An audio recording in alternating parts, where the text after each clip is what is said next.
2012, you were suspended for 2 Big 12 games. There were impermissible text messages and phone calls. And, you know, again, given the circumstances that preceded your arrival at Baylor, I know that's something that maybe you need to have a little higher standard to avoid. What can you tell us about what happened there and what you learned from that? Well, I think in life we all make mistakes, and the big thing is, are they intentional? Are they not intentional? And again, without going in depth into the case, I think the NCAA did a thorough job of investigating and looking at our program for over 3 years.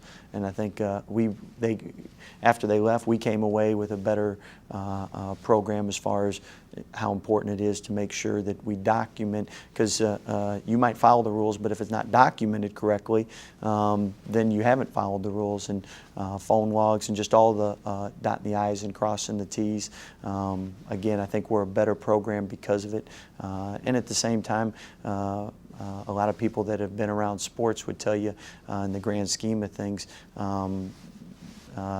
not a big sin, but at the same time, I think every coach wants to be better. After every game, you can play a great game, but you always want to improve and get better. I think we're a better program after the 3 years plus investigation. Is it kind of unsettling to know that they're being as thorough as they are, and they're investigating you for a long time, and hearing what are they coming up with, what are they not coming up with, what did we do, what did we not do? I mean, they as you mentioned, I mean, they looked into you for a couple of years. It must have been uncomfortable on some level.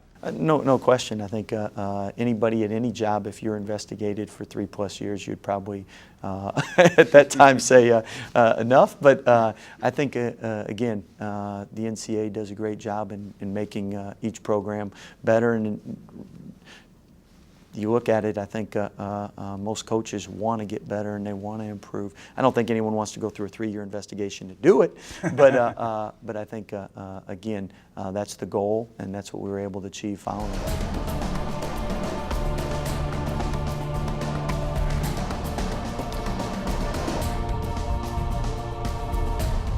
I mean, it's kind of interesting about you, Scott, because, again, I've known you for a while.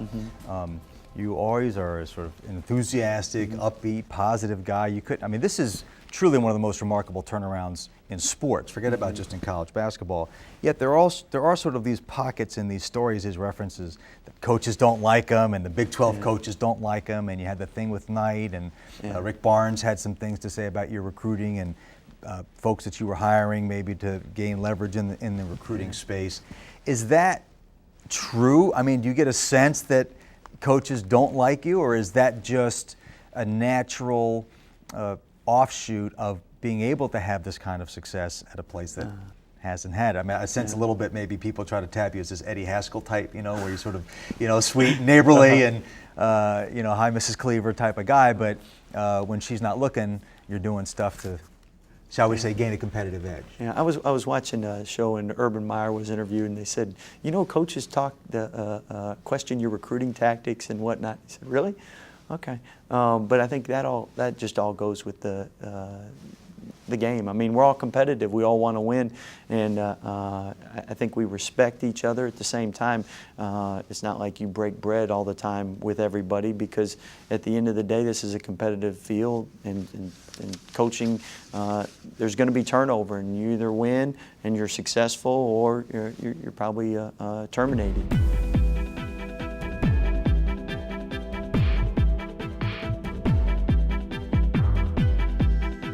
Take Coach Barnes, for instance.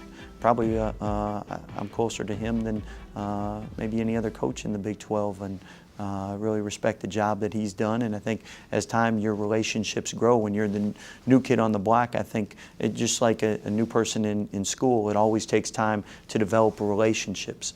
And I think over time, everybody, your relationships grow. I think Coach K said it in one of his book, no program, including his own, could withstand a thorough investigation. Anyone investigated for 3 years is probably going to find some areas they need to improve and can do better. And I think same thing with any new coach that arrives at a program, and if they ever achieve success, until they've been around for a while, people and develop relations, probably people are going to question. And I know Billy Donovan, when he first arrived to Florida, I've talked with him several times, and he's given me some great advice and thoughts, and I think it's all part of that growing. Very similar when you arrived on the scene, Seth, and people had questions about you. I was like, he's a good guy, just get to know him. No, I'm still waiting for that. I'm still waiting for that ship to roll in. So we'll hopefully, eventually, that worm will turn. It'll be a while.